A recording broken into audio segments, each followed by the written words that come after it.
प्रधानमंत्री नरेंद्र मोदी ने हाल ही में मणिपुर का दौरा कर एक अत्यंत संवेदनशील और सामाजिक दृष्टि से महत्वपूर्ण पहल की,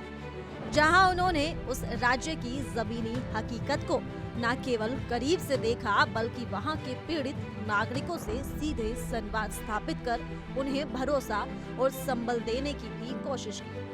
ये दौरा इसलिए भी अत्यधिक महत्व रखता है क्योंकि मणिपुर में साल 2023 की 3 मई से जो जातीय संघर्ष और हिंसा का दौर शुरू हुआ था, उसने अब तक सैकड़ों लोगों की जान ले ली है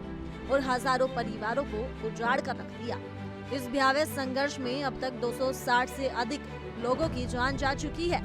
जबकि 60,000 से ज्यादा लोग विस्थापित हो चुके हैं और आज भी बहुत से लोग राहत शिविरों में रहने को मजबूर हैं, जिनमें महिलाएं, बच्चे, बुजुर्ग और परिवारों के पूरे सदस्य शामिल हैं। पीएम मोदी ने अपने दौरे की शुरुआत मणिपुर के उस संवेदनशील और बेहद प्रभावित जिले चुराचांदपुर से की, जहां इस हिंसा की सबसे पहली चिंगारी भड़की थी और जहां की भूमि आदिवासी कुकी समुदाय द्वारा बसाई गई थी।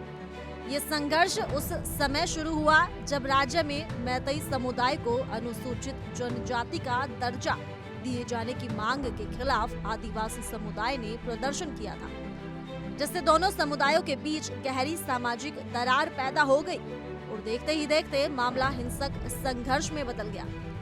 चुराचांदपुर दौरे के दौरान प्रधानमंत्री मोदी ने उन राहत शिविरों में जाकर बच्चों, महिलाओं और बुजुर्गों से मुलाकात की जो अभी भी अपने घरों से दूर अस्थायी टेंट और शिविरों में रह रही हैं और जिनकी दिनचर्या एक सामान्य इंसान की तरह नहीं बल्कि एक संघर्षशील प्रवासी की तरह गुजर रही है।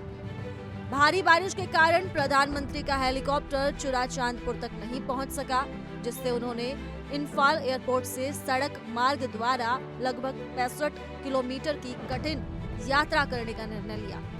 जो इस बात का प्रतीक है कि वे वास्तव में मणिपुर के लोगों की तकलीफ को महसूस करना चाहते हैं और उनके बीच पहुंचकर व्यक्तिगत रूप से उनका दुख बांटना चाहते हैं। इस पूरे दौरे में उनके साथ राज्यपाल अजय कुमार भल्ला भी उपस्थित रहे, जो प्रशासनिक दृष्टि से राज्य की स्थिति का आकलन कर रहे थे।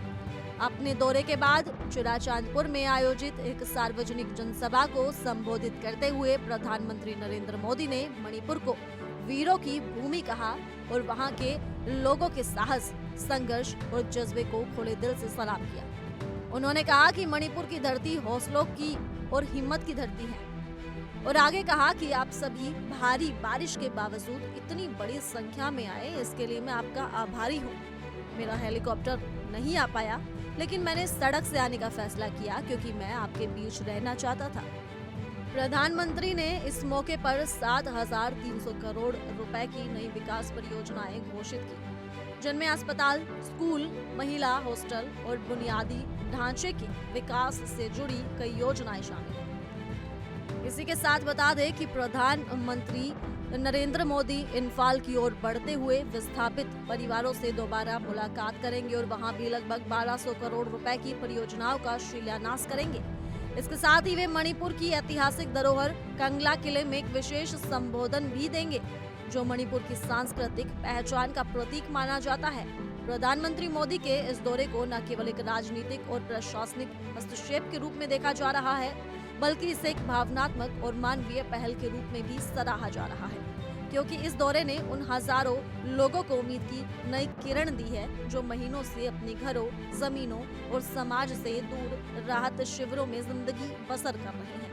ये दौरा आने वाले समय में न केवल मणिपुर की शांति बहाली प्रक्रिया को बल देगा, बल्कि वहां के सामाजिक ताने बाने को फिर से जोड़ने की दिशा में भी एक बड़ा और महत्वपूर्ण कदम साबित होगा। इसी के साथ प्रधानमंत्री मोदी ने क्या कुछ कहा इस सभा के दौरान, चलिए जानते हैं। अभी के लिए सिर्फ इतना ही। ज्यादा जानकारी के लिए जुड़े रहिए इंडिया डेली के डिजिटल प्लेटफॉर्म के साथ।